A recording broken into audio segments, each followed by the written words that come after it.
Ladies and gentlemen, welcome to the August 21st, 2021 special edition of The Breast There Is, The Breast There Was, and The Breast There Ever Will Be Wrestling Podcast.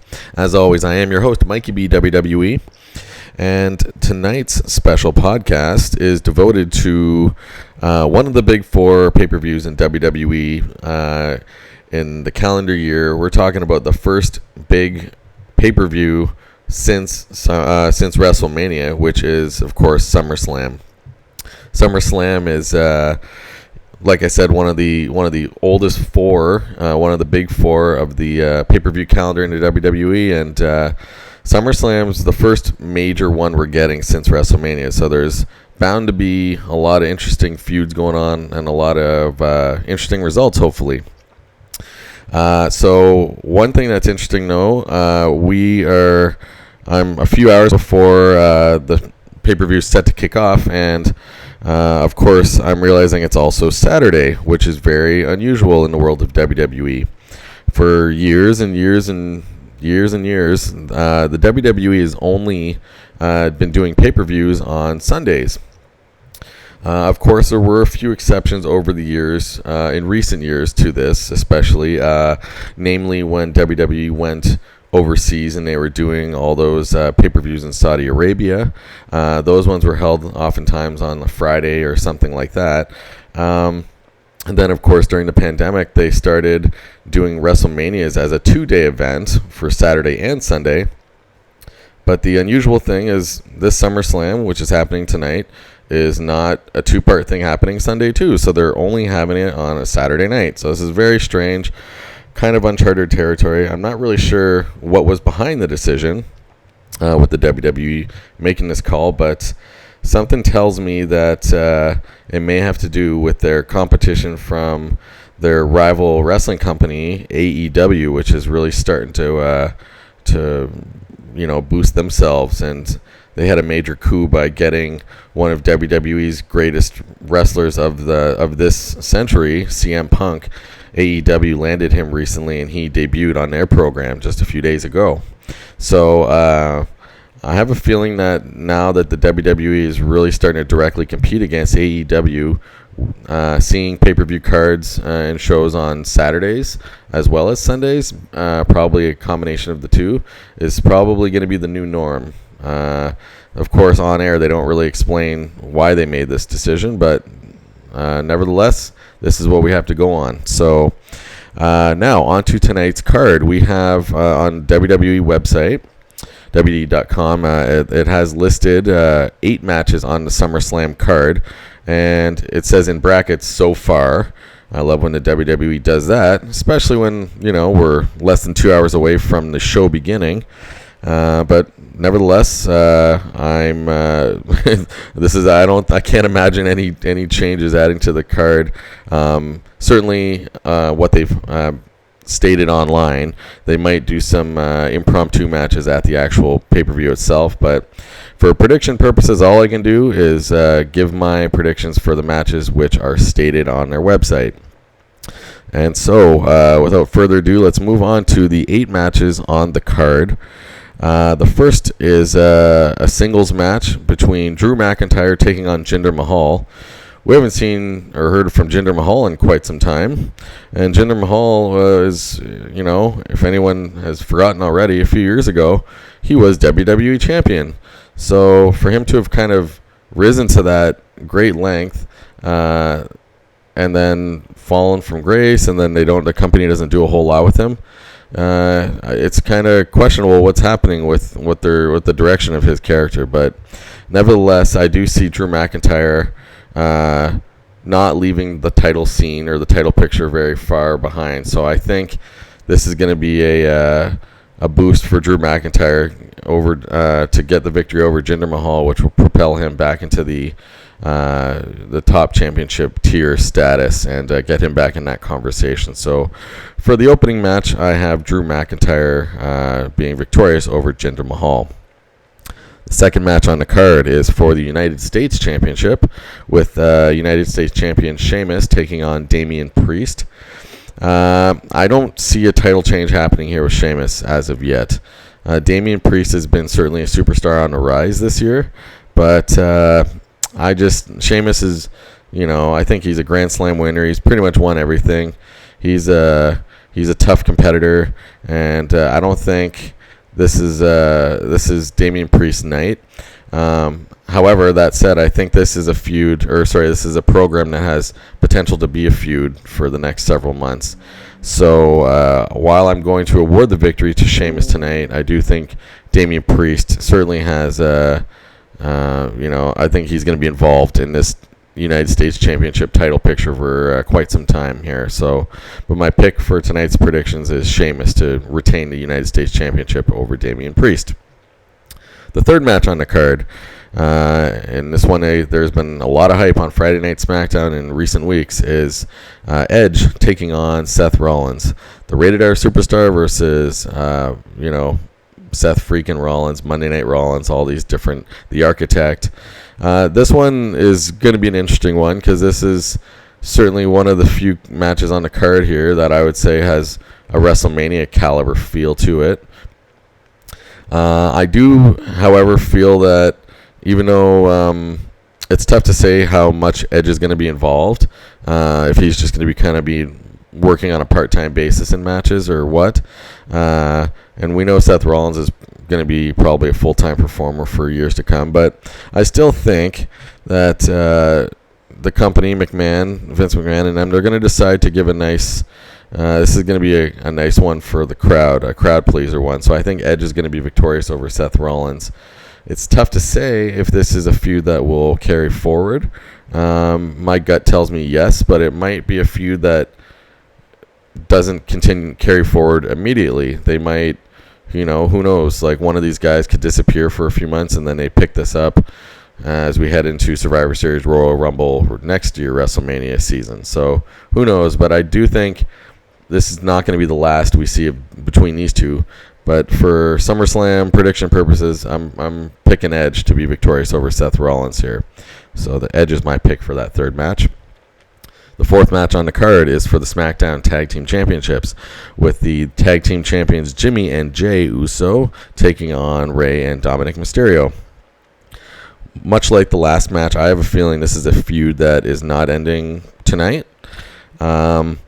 I think because the Usos have been so closely aligned with their cousin Roman Reigns, the Universal Champ, I think it makes the most sense creatively to keep that whole faction, this mini faction, whatever you want to call the grouping of Roman Reigns and his cousins Jimmy and Jey Uso.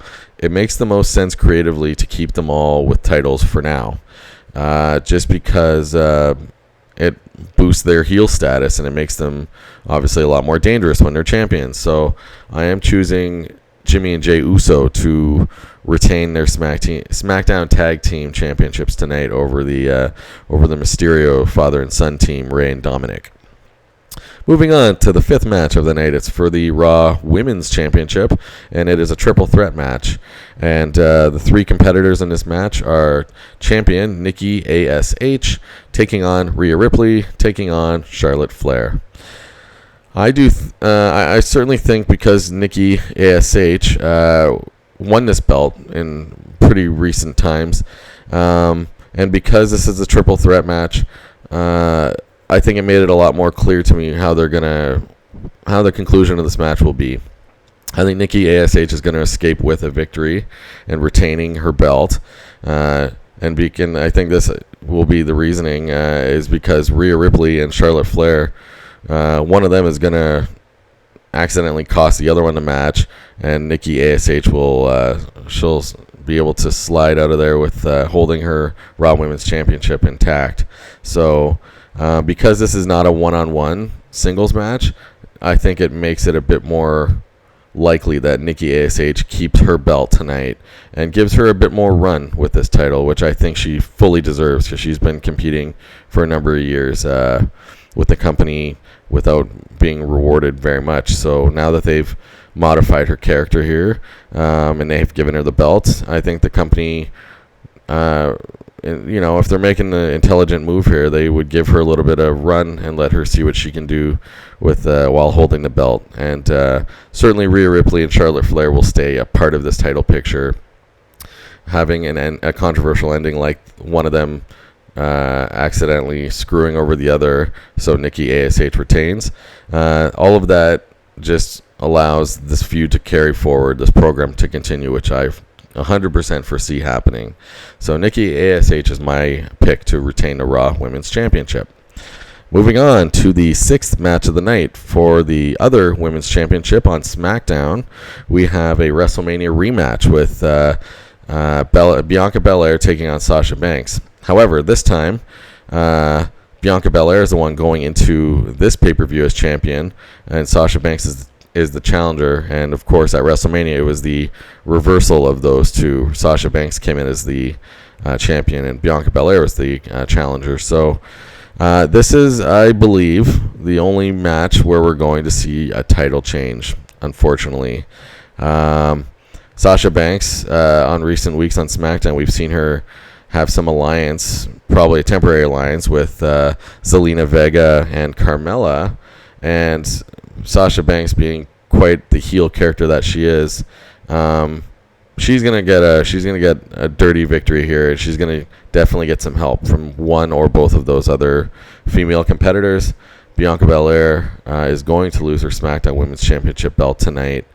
However, once again, much like some of the previous matches I've been giving my predictions for, this is a feud that's not ending anytime soon, especially because Bianca's going to be really rightfully ticked off at losing the belt tonight in a controversial fashion. So Sasha Banks is my pick to win the SmackDown Women's Championship tonight.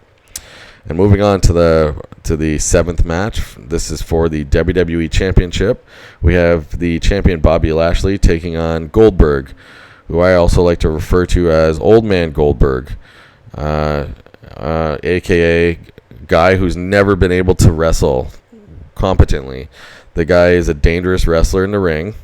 He ended Bret the Hitman Hart's career, and whom I consider the greatest of all time. Goldberg's matches never last long, and not just because of his age. It has more to do with the fact that he's a very poor wrestler. It's as simple as that. He can't do many moves. This is the weakest choice. I can't believe the WWE keeps bringing Goldberg in, especially for these high-profile matches where he's going to get a really significant payday for this, at the expense, of course, of other performers who won't even appear on SummerSlam, who are working year-round for this company, and quite honestly, who are far better technical wrestlers than Goldberg ever was, even at the height of his fame. This is going to be the worst match of the night. It's pretty obvious my disdain for Goldberg as a wrestler. The guy's awful. He shouldn't be anywhere near WWE rings anymore. I hope Bobby Lashley just defeats him soundly in like 2 or 3 minutes. But either way, Bobby Lashley will defeat him. This is not going to carry forth or carry over. Goldberg is... I'm sure the next time we'll see Goldberg is either Survivor Series or Royal Rumble or WrestleMania or whenever, one of these big pay-per-views that the company wants to cash in on his name, because apparently his name still holds some marketing value, which is I can't even understand why. But either way, Bobby Lashley, he's going to be victorious, thank God, over Goldberg. And I guess the big question will be, who is Bobby Lashley? He's going to be, what I'm interested in is what feud he's going to have after SummerSlam. And will it be Drew McIntyre again? Will it be someone else coming into throwing their hat into the ring? That's what I'm interested for, not this waste of time 3-minute quote-unquote wrestling match. But go Bobby Lashley, you're going to win over Goldberg in this one. You're going to retain the WWE Championship.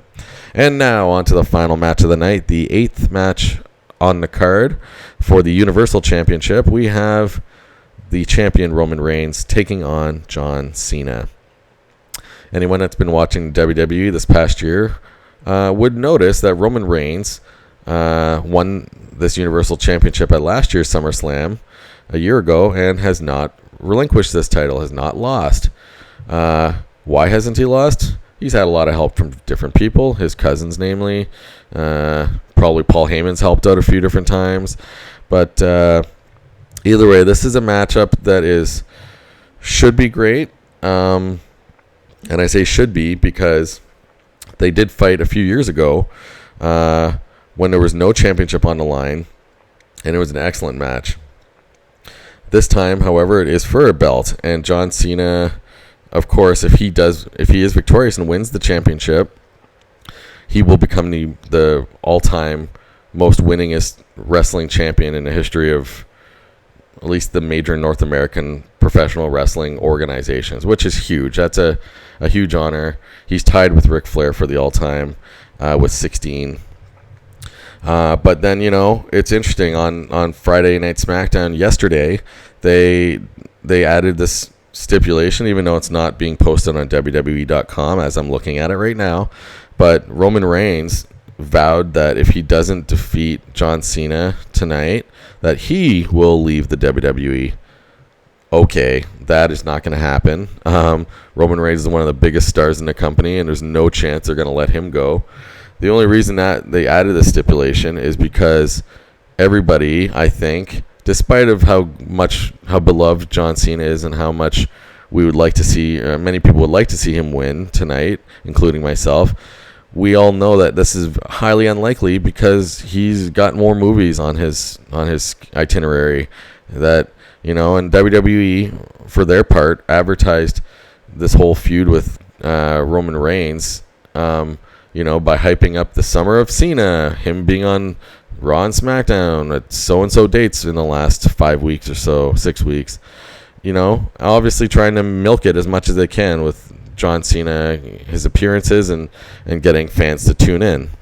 Fair enough. I think what the company really should do, I probably said this on a previous podcast, but another person who's close behind John Cena in the overall championship title count is the performer on Monday Night Raw, of course, someone that's a future Hall of Famer, Randy Orton. So Randy Orton, he's someone that's only a few championship numbers behind John Cena. And what the company should do is make Randy Orton and John Cena compete when they're tied at 16 for that championship belt. I suspect John Cena is going to lose tonight, and he's going to disappear for several months. When he'll return is anyone's guess. I doubt it will be for Survivor Series. My guess is it'll be for Royal Rumble, and then that in the subsequent build-up to WrestleMania next year. And it's too bad because it's great having John Cena around. He's grown on me over the years, I think, because he always did little things to improve his wrestling repertoire. And, outside of the ring too, as a person, John Cena, I have nothing but great things to say about because he's done so much good for the Make-A-Wish Foundation with, answering so many wishes for different kids all over the world. And I think he's just a real remarkable man for doing that. So I think we're unfortunately going to get a disappointing result in this one. At least the fans will probably be mostly disappointed because, of course, Roman Reigns still has his Usos cousins there to help out. So I do think he's going to win controversially. It's not going to be a clean victory over John Cena. Nevertheless, Roman Reigns will retain the Universal Championship match. He'll retain Universal Championship tonight in this championship match. Before I wrap up, it just dawned on me as I finished saying these 8 predictions that are posted on the website that another one that they mentioned on Friday Night SmackDown yesterday that I'd seen nowhere on the WWE.com site right now is for the Raw Tag Team Championships. That a tag team match between champions AJ Styles and his partner Omos taking on Randy Orton and Riddle, the team that they've called RK Bro. I guess because I saw it posted, or I saw them promoting it on SmackDown yesterday, that there is a chance that this match will happen. Maybe it'll be the kickoff match that's not even listed here. Even though they normally list the kickoff matches on their match card. So I don't know. And speaking of kickoff matches, this season of my podcast, I am now including all matches which, of course, appear that I can give predictions for, just to increase the number of matches overall in the year that I can give predictions for and make it a bit more interesting. So I will give, I guess, my prediction for this 9th potential match, even though it may not happen. or maybe they change their mind, or maybe it'll be on the kickoff match. We don't know. But just to be on the safe side, I'm going to say that AJ Styles and Omos will retain the Raw Tag Team Championship belts. But that's probably, I could see that being a feud carrying forward too, because I think the WWE likes to try and test the chemistry with Randy Orton and Riddle for a bit longer. So, but in spite of that, I think the team of AJ Styles and Omos is too powerful right now to lose those belts. So there you have it, folks. These are the predictions for the 8 or 9 matches, which will appear on tonight's SummerSlam match card. As a quick recap, just the winners I will list. I have Drew McIntyre, Sheamus, Edge, Jimmy and Jey Uso, Nikki ASH, Sasha Banks, Bobby Lashley, Roman Reigns, and if it happens, the team of AJ Styles and Omos. So there you are, folks. Hopefully there are going to be some surprises in store tonight, because for this being a Big Four WWE pay-per-view, right now I think it lacks a little oomph, a little extra, I don't know what you want to call it, like pizzazz. It's lacking something that's going to be, that the company wants us to talk about. So I'm sure there will be some surprises in store, hopefully more than what I've just already discussed, and we shall see. So thank you very much for listening. Don't forget to like and subscribe to my YouTube channel below if you enjoyed what you heard. And I will see you guys all next time. Thanks for listening, and take care. Bye-bye.